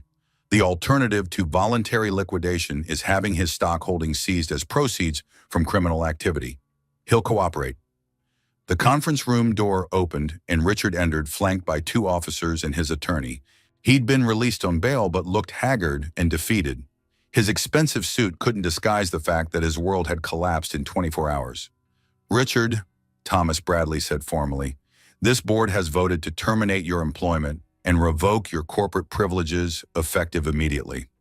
We're also voting to pursue full criminal prosecution for embezzlement and conspiracy." Richard stared at the board members, people he'd worked with for years, people he'd considered friends. "You can't do this. I built this company." "No," Jessica Walsh said firmly. "You nearly destroyed this company, and you definitely destroyed any trust we had in your leadership." "The evidence against you is overwhelming," David Kim added. "The financial theft, the conspiracy, the assault facilitation. We have no choice but to protect the company's interests." Richard's lawyer whispered something in his ear, and Richard's shoulders sagged in defeat. "What do you want from me?" Emma stood up again, facing the man she'd been married to for 4 years. "I want you to sign documents liquidating your Morrison Tech holdings to repay the money you stole. I want you to cooperate fully with the criminal prosecution, and I want you to stay away from me and my daughter." "Emma, please, we can work this out. We don't have to destroy everything we built together." Emma's voice was ice cold. "We didn't build anything together, Richard. You built a lie while I lived in it. The difference is that I'm strong enough to survive the truth." Richard looked around the room desperately. "You're all making a mistake. Without me, this company will fail. You need my leadership, my vision, my client relationships." Thomas Bradley stood up. "Richard, this company's vision doesn't include embezzlement, adultery, and conspiracy to commit assault. We'll take our chances without you." "Mrs. Morrison," Jessica Walsh said, "on behalf of the board, I want to apologize for Richard's actions and thank you for your gracious handling of this situation. Morrison Tech owes you a debt of gratitude." Emma nodded. "Just make sure it never happens again, and make sure that justice is served." As the officers led Richard away for the second time in 2 days, he turned back to Emma with one final desperate plea. "Emma, I never meant for Vanessa to hurt you. You have to believe that." Emma looked at him with something that might have been pity. "Richard, you spent months planning to eliminate me and our daughter from your life. The only thing you never meant was to get caught." The conference room door closed, and Emma felt a chapter of her life end definitively. But as she looked at the supportive faces around the table, Jake, her attorney, even the board members who were choosing justice over corporate loyalty, she realized something important. This wasn't just an ending. It was the beginning of the life she was going to build for herself and Grace. Thomas Bradley cleared his throat. "Mrs. Morrison, if I may, the board would like to discuss one more matter with you." Emma looked surprised. "Of course." "Morrison Tech is going to need interim leadership while we search for Richard's replacement. We're prepared to offer you a consulting position to help transition the company through this crisis. Your MBA and your intimate knowledge of the business operations would be invaluable." Emma blinked in surprise. "I haven't worked in business for 4 years. "No, but you've been watching this company's operations from the inside. You know the clients, you understand the corporate culture, and frankly, you've shown more leadership in the past 24 hours than Richard showed in the past year." Jake smiled proudly as he watched his sister consider the offer. Emma's always been the brains of that family. Richard just never realized it. "I'm about to have a baby," Emma pointed out. "I can't commit to a demanding schedule right now. We're talking about part-time consulting work that you could do from home after Grace is born. Jessica Walsh explained. Project management, client relationship oversight, strategic planning, the kind of work that requires intelligence and judgment, not physical presence. Emma looked at her brother, who nodded encouragingly. It would give you financial independence, he said quietly. Your own income, your own professional identity. Think about it, Thomas Bradley said. You don't have to decide today, but the offer stands whenever you're ready. As the meeting concluded, Emma found herself walking out of Morrison Tech feeling something she hadn't experienced in months. Hope for the future. Not just survival, but actual prosperity and professional fulfillment. Jake drove her home in comfortable silence, both of them processing the magnitude of what had just happened. Richard's career was over, his freedom was in jeopardy, and his financial future was in ruins. Meanwhile, Emma had been offered a path to rebuild her life on her own terms. How do you feel? Jake asked as they pulled into Emma's driveway. Like I've been holding my breath for 8 months and can finally exhale, Emma replied. And like Grace is going to grow up knowing that her mother never gave up fighting for what was right. Richard's going to prison, isn't he? Detective Reynolds thinks he'll plea bargain to avoid trial. Probably 3 to 5 years for the embezzlement and conspiracy charges.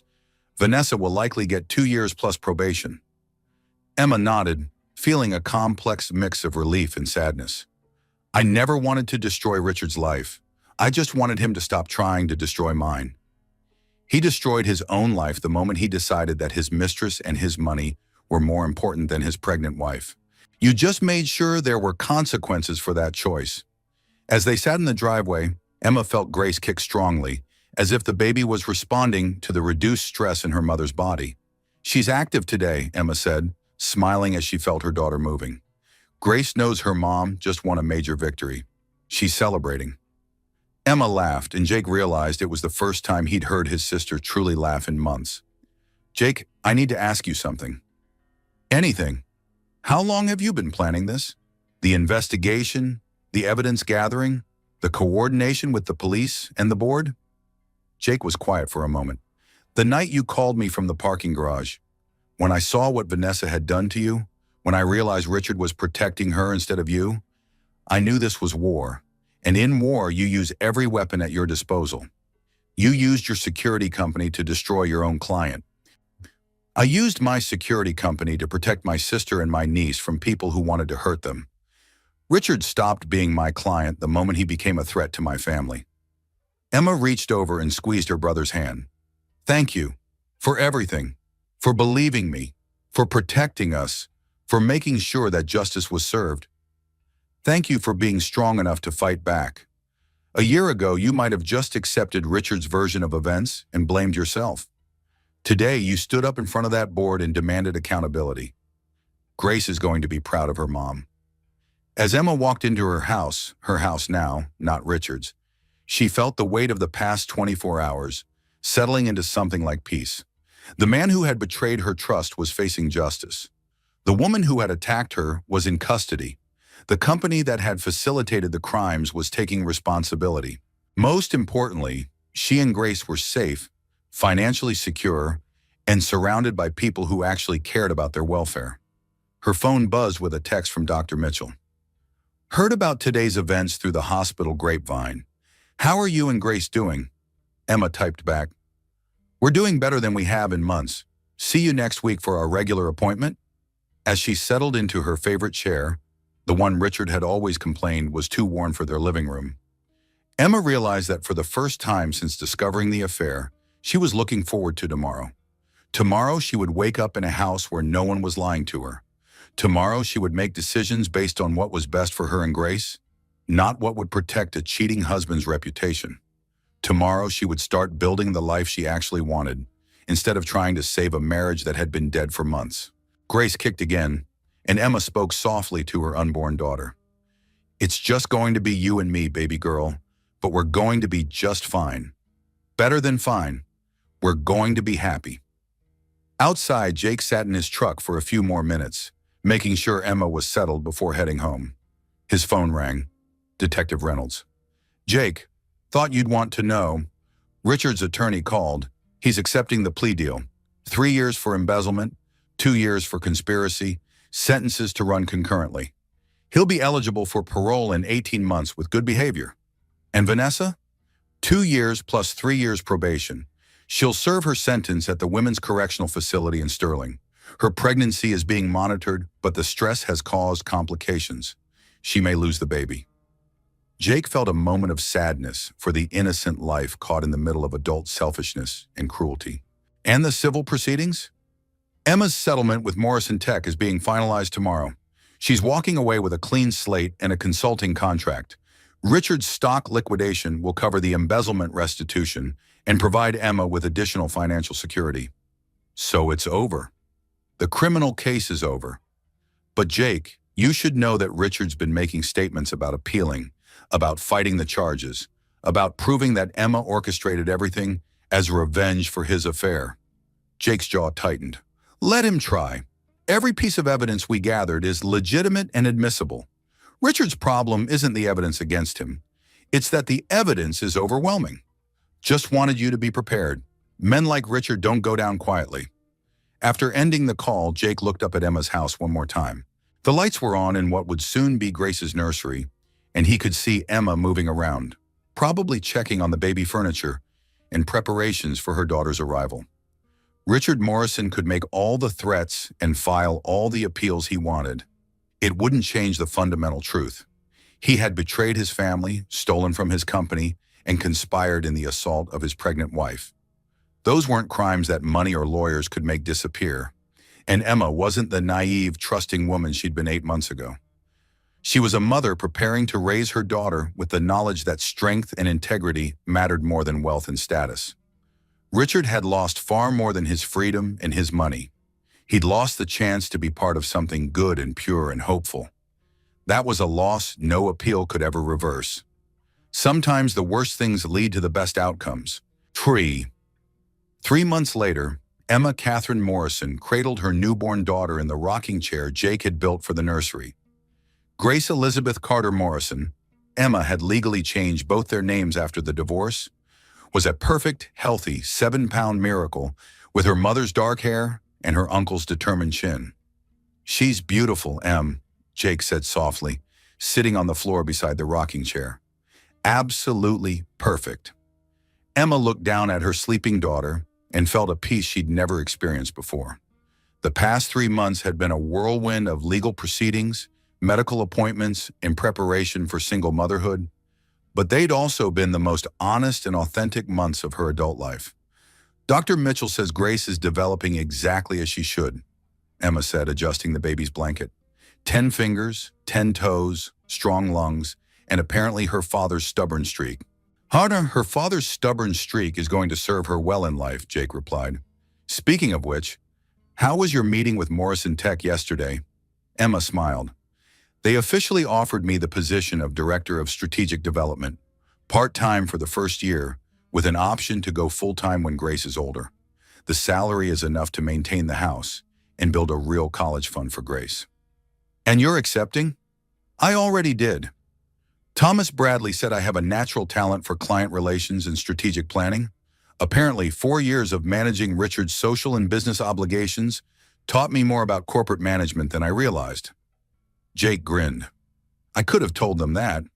You were always the one keeping Richard organized and focused. He just took credit for your work. Emma's phone buzzed with a text message. She glanced at it and her expression tightened slightly.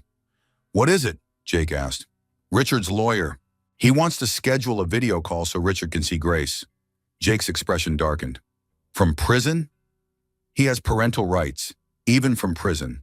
The lawyer says he wants to be part of Grace's life when he gets out. What do you want to do? Emma looked down at her daughter, who was sleeping peacefully against her chest. I want to protect Grace from the kind of man who would conspire to harm her before she was even born. But I also know that someday she's going to ask about her father, and I want to be able to tell her that I gave him every chance to be the man she deserved. So you'll allow the video call? One call, supervised, recorded, and with the understanding that any further contact depends on his behavior during his incarceration. If he uses prison time to become a better person, maybe we can discuss visitation when Grace is older. If he spends it planning revenge or blaming everyone else for his problems, Then Grace is better off without him. Jake nodded approvingly. That's fair, more fair than he deserves, but fair. Emma's doorbell rang, and Jake went to answer it while Emma stayed with Grace. She heard familiar voices in the hallway and smiled as Patricia Morrison, Richard's mother, appeared in the nursery doorway. Emma, dear, Patricia said softly, her eyes immediately drawn to her granddaughter. She's absolutely beautiful. Emma had been dreading this moment for months. Patricia Morrison was a formidable woman who had never particularly approved of Emma's middle-class background. Emma had expected anger, blame, or attempts to defend Richard's behavior. Instead, Patricia approached the rocking chair with tears in her eyes. "May I?" she asked, gesturing toward Grace. Emma carefully transferred the baby to her grandmother's arms, watching Patricia's face transform as she held her granddaughter for the first time. "She looks like Richard did when he was born," Patricia whispered, "but she has your strength in her face. I can see it already." "Mrs. Morrison," "Patricia, please." "And Emma, I owe you an apology. A profound apology." Emma blinked in surprise. "For what?" "For raising a son who thought his wants were more important than his responsibilities. For not teaching him that marriage and fatherhood require sacrifice and commitment." Patricia's voice was thick with emotion. "For not recognizing that you were exactly the kind of woman he needed to become a better man." "Patricia, you couldn't have known. I knew Richard was selfish. I knew he was entitled. I chose to believe those were strengths instead of character flaws that needed correction." Patricia looked up from Grace to meet Emma's eyes. "I failed him as a mother, but I won't fail this little girl as a grandmother." Emma felt tears start to flow. "What are you saying?" "I'm saying that regardless of what happens with Richard, I want to be part of Grace's life. I want to help you raise her, support you both, and make sure she knows that she comes from a family that values integrity and strength." Jake appeared in the doorway. "Everything okay in here?" "Everything's perfect," Emma said, wiping her eyes. "Patricia was just telling me about her plans to spoil her granddaughter." "Within reason," Patricia said with the first smile Emma had seen from her in years. "This little girl is going to know her worth, understand her heritage, and grow up with the confidence that comes from being truly loved." As Patricia held Grace and told her stories about the family history that Richard had never shared, Emma felt another piece of healing fall into place. Grace wouldn't grow up without extended family after all. She would have a grandmother who understood that love meant more than money, a uncle who would protect her from anything that threatened her happiness, and a mother who had learned that strength came from standing up for what was right. "Emma," Patricia said quietly, "I have something for you." She handed Emma a small velvet box. Inside was a vintage sapphire ring surrounded by diamonds. "This was my grandmother's engagement ring. Richard never asked for it when he proposed to you because he said you wouldn't appreciate antique jewelry." Patricia's voice was bitter. He was wrong about that, just like he was wrong about so many things. "Patricia, I can't.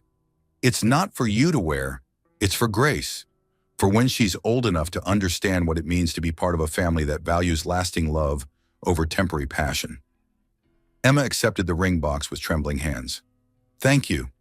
Thank you for giving me a granddaughter worth being proud of. And thank you for being strong enough to protect her when her father wouldn't." As the afternoon wore on, Emma found herself surrounded by the family she'd chosen rather than the family she'd been born into. Jake was assembling a new changing table. Patricia was organizing Grace's wardrobe by size and season, and Dr. Mitchell had stopped by to check on both mother and baby. "Your recovery is remarkable," Dr. Mitchell told Emma as she finished her examination. "Physically and emotionally, you're healthier than you were during most of your pregnancy." "Stress is a powerful thing," Emma replied. "When I was living with Richard's lies and betrayal, my body was constantly fighting anxiety and uncertainty. Now that I know the truth and I'm in control of my own life, everything feels easier." "Speaking of which, have you thought about dating again? It's normal for new mothers to wonder about future relationships." Emma looked at Grace, who was awake and alert in her grandmother's arms. "Right now, I'm focused on being the best mother I can be. But someday when I'm ready, I want to find someone who loves Grace as much as they love me. Someone who sees her as a blessing, not an obstacle." "You will," Dr. Mitchell said confidently. "You're a remarkable woman, Emma. Any man would be lucky to be part of your family." As evening approached and the visitors departed, Emma found herself alone with Grace for the first time since bringing her home from the hospital. She carried her daughter to the window that overlooked their small backyard, where Jake had built a swing set in anticipation of Grace growing old enough to use it. "This is your world, baby girl," Emma said softly. "It's not the world I thought I was giving you when you were still in my belly. It's smaller, quieter, less luxurious. But it's honest. Everyone who loves you in this world loves you for who you are, not what you can do for them." Grace made a small cooing sound, as if she approved of the arrangement. "Your daddy made some very bad choices," Emma continued. "Someday, when you're old enough to understand, I'll tell you the whole story. But I want you to know that his failures don't define you. You get to choose the kind of person you become." Emma's phone buzzed with a text from an unknown number. She almost ignored it, but something made her check. "Emma, this is Dr. James Peterson from Children's Hospital. Patricia Morrison gave me your number. I'd like to take you to dinner sometime and meet Grace. If you're interested, my number is 550147. No pressure." "James," Emma smiled. Patricia had mentioned that one of her charity board colleagues was a pediatrician who had recently lost his wife to cancer. He was raising 2 young children alone and understood the challenges of single parenthood. Emma wasn't ready to date yet, but she was ready to believe that someday she might meet someone who would love both her and Grace completely. For now, that possibility was enough. As she prepared Grace for bed, Emma reflected on how much her life had changed in just 6 months. She'd gone from being a desperate, betrayed wife to a confident single mother with a career, a support system, and a future full of possibilities. "Bedtime, sweet girl," Emma whispered as she placed Grace in her crib. "Tomorrow we start building the rest of our lives together." Grace opened her eyes one last time, seeming to study her mother's face with the serious expression that reminded Emma so much of Jake. "I love you, Grace Elizabeth," Emma said, "more than I ever thought it was possible to love anyone. And I promise you that every choice I make from now on will be about protecting and nurturing the amazing woman you're going to become." As Grace drifted off to sleep, Emma stood by the crib and made a silent vow. Her daughter would grow up knowing that she was wanted, valued, and cherished. She would never doubt her worth or settle for less than she deserved. Grace would grow up to be everything her father had never been: honest, loyal, and strong enough to fight for what was right. And Emma would make sure of it. Family isn't just blood. It's who shows up when you need them most. 1 year later, Emma stood at the podium in the graduation hall of Metro Community College, her nursing degree diploma in her hands and tears of joy streaming down her face. In the audience, Jake held 18-month-old Grace, who was clapping her tiny hands and babbling, "Mama! Mama!" with infectious enthusiasm. Patricia Morrison sat beside them, beaming with pride and occasionally wiping away her own tears. Dr. James Peterson, who had become a steady presence in their lives over the past 8 months, was recording everything on his phone, while his own 2 children, 8-year-old Michael and 6-year-old Sarah, cheered loudly for their almost stepmother. "Ladies and gentlemen," the dean announced, "please welcome our valedictorian, Emma Carter Morrison, who completed her nursing degree while working part-time at Morrison Tech and raising her daughter as a single mother." The applause was thunderous. Emma had never imagined that going back to school in her late 20s as a new mother would lead to academic honors. But the discipline required to balance motherhood, work, and education had revealed strengths she'd never known she possessed. As she approached the microphone, Emma looked out at the faces in the audience, her chosen family, her supporters, the people who had made this moment possible. "Thank you," she began, her voice steady and clear. "A year and a half ago, my life fell apart in ways I couldn't have imagined. I discovered that the man I'd married was not the man I thought he was. I learned that the future I'd planned was built on lies and betrayal." She paused, looking directly at Grace, who was now reaching for Jake's glasses. "But sometimes the worst things that happen to us lead to the best outcomes. Sometimes losing the life we thought we wanted makes room for the life we actually need." Emma's voice grew stronger. 18 months ago, I was a woman whose identity was completely tied to her husband's success. I was living someone else's version of what my life should look like. Today, I'm a registered nurse, a business consultant, a single mother, and a woman who knows exactly who she is and what she's capable of achieving. The audience was completely silent, hanging on every word. I'm standing here today because of the people who showed up when I needed them most. My brother Jake, who protected me when I couldn't protect myself. Patricia Morrison, who chose to love her granddaughter more than she loved her son's reputation. Dr. James Peterson, who showed me that there are men in this world who see single motherhood as a strength, not a liability. Emma's voice caught slightly as she looked at James, whose love and support had helped her believe in the possibility of lasting happiness again. But mostly I'm here because of Grace Elizabeth Carter Morrison, who taught me that love isn't about perfection or meeting someone else's expectations. Love is about showing up every single day and choosing to be the person your family needs you to be. As Emma concluded her speech and stepped down from the podium, she was immediately surrounded by her family. Jake swept her into a bear hug. Grace squealed with delight at being included in the embrace. And Patricia kissed both Emma's cheeks with the fierce pride of a mother whose daughter had achieved something remarkable. "I'm so proud of you," James said quietly, wrapping his arms around Emma and Grace together. "You're the strongest woman I've ever known." "We're proud of you too, Mama Emma," Sarah Peterson said, using the name she'd chosen for her almost stepmother. "You're going to help so many sick people get better." Michael nodded seriously. "And you're teaching Grace to be strong like you." Emma knelt down to hug both children, marveling at how naturally they'd accepted her and Grace into their family. James had been widowed for 3 years when they met, and his children had been hungry for the kind of maternal love Emma was eager to give. "Come on," Jake said, hoisting Grace onto his shoulders. "We have reservations at that fancy restaurant downtown. Time to celebrate properly." As they walked toward the parking lot, Emma reflected on the journey that had brought her to this moment. Richard was still in prison, having served 14 months of his 3-year sentence. He'd written several letters requesting visitation with Grace, but Emma had declined. According to Patricia, who maintained minimal contact with her son, Richard spent most of his time planning lawsuits against Emma, Morrison Tech, and even Jake's security company. He remained convinced that he was the victim of an elaborate conspiracy rather than the architect of his own downfall. Vanessa had been released after serving 18 months and had immediately moved to another state. She'd lost her baby due to complications from stress and had apparently sworn off relationships with married men permanently. Emma occasionally wondered if Vanessa had learned anything from the experience, but mostly she felt grateful that chapter of her life was definitively closed. Morrison Tech was thriving under new leadership. Emma's consulting work had evolved into a full-time position as Director of Strategic Development, and she'd been instrumental in landing several major contracts that had doubled the company's revenue. Thomas Bradley frequently joked that they should have fired Richard years earlier and promoted Emma instead. "Penny for your thoughts," James said, falling into step beside her as they reached their cars. "Just thinking about how different everything is now," Emma replied.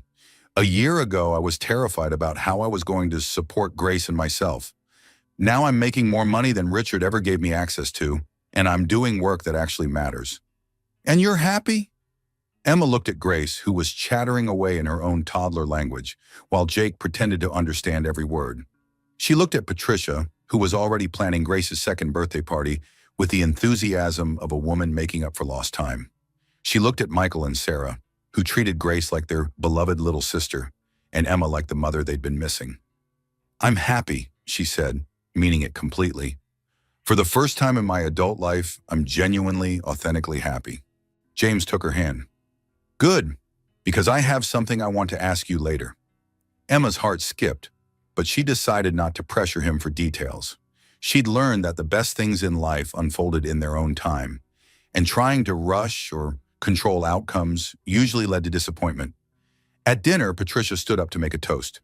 "To Emma, who taught us all that strength isn't about avoiding hardship. It's about facing it with grace and coming out stronger on the other side." "To Grace," Jake added, "who will grow up knowing that she's surrounded by people who would move mountains to protect her happiness." "To family," James said, looking meaningfully at Emma, "the kind we choose and the kind we build together." As they clinked glasses and shared stories about Emma's academic journey, Emma felt a profound sense of completion. Not the kind of completion that came from checking items off a list, but the deep satisfaction that came from becoming the person she was meant to be. After dinner, while the children played in the restaurant's small play area, and Patricia and Jake argued good-naturedly about Grace's bedtime routine, James led Emma onto the restaurant's outdoor terrace. "Emma," he said, taking both her hands in his, "this past year with you and Grace has been the best year of my life since Sarah died." Emma's breath caught as James dropped to one knee and pulled out a small velvet box. "I know we haven't been together very long, and I know your life is complicated, and I know that taking on 2 more children isn't exactly what you might have planned for yourself." "James," Emma whispered, tears starting to flow. "But I love you. I love Grace. I love the family we've started to build together. Will you marry me?" Emma looked at the simple, elegant engagement ring in the box, then at the man who had shown her what real love looked like. James had never tried to change her, never asked her to be anything other than exactly who she was. He supported her career, adored her daughter, and treated her like an equal partner in every decision that affected their growing family. "Yes," she said without hesitation. "Yes, absolutely, yes." As James slipped the ring onto her finger, Emma heard cheering from inside the restaurant. Through the window, she could see Jake, Patricia, and the children watching the proposal with huge grins. "They were in on this?" Emma laughed. "Your brother threatened to hurt me if I didn't ask for his permission first," James admitted, and Patricia insisted on approving the ring. She said Grace's stepfather needed to understand the family standards for jewelry. Emma threw her arms around James's neck, overwhelmed with gratitude for the life she'd built from the ashes of her first marriage. This wasn't the fairy tale she'd imagined at 24. It was better. It was real, honest, and built on a foundation of mutual respect and shared values. "I love you," she whispered against his ear. "I love you and Michael and Sarah and the life we're going to build together." "We're going to be happy," James said confidently. "All of us. For a very long time." As they walked back into the restaurant to share their news with the family, Emma caught sight of her reflection in the window. The woman looking back at her was confident, radiant, and at peace. She looked nothing like the frightened, betrayed wife who had been attacked in a parking garage 18 months earlier. That woman had been broken by betrayal and rebuilt by love. She'd learned that strength came not from avoiding conflict, but from facing it with integrity.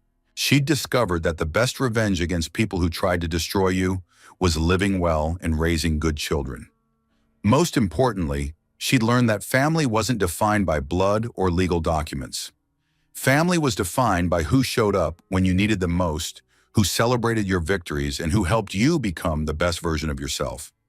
As Grace toddles over to her mother and future stepfather, babbling excitedly about the pretty ring, Emma lifted her daughter into her arms and felt the last piece of her healing fall into place. Richard Morrison had given her a daughter and then tried to destroy them both. But his betrayal had led Emma to discover reserves of strength she'd never known she possessed. His absence from their lives had made room for people who truly loved and supported them. In trying to eliminate Emma from his life, Richard had accidentally given her the greatest gift imaginable, the chance to become the woman she was always meant to be. "Thank you," Emma whispered to Grace, who was now trying to eat her engagement ring. "Thank you for making me a mother. Thank you for giving me a reason to fight. Thank you for teaching me what unconditional love really means." Grace looked up at her mother with Jake's determined eyes and Emma's compassionate smile. And Emma knew with absolute certainty that this little girl would grow up knowing exactly how much she was worth. That knowledge would be Emma's greatest legacy and Richard's greatest loss. Some stories end with revenge. This one ended with something much more powerful: redemption, resilience, and the unshakable knowledge that love always wins in the end. Outside the restaurant, snow was beginning to fall, blanketing the city in pristine white. Inside, Emma Carter Morrison was surrounded by her chosen family, planning a wedding, celebrating a graduation, and building a future that was more beautiful than any dream she'd ever dared to imagine. The parking garage where her nightmare had begun was less than a mile away, but that felt like a lifetime ago, experienced by a different woman entirely. This woman, this strong, educated, professionally successful, deeply loved woman, had been forged by fire and emerged as pure gold, and she was just getting started.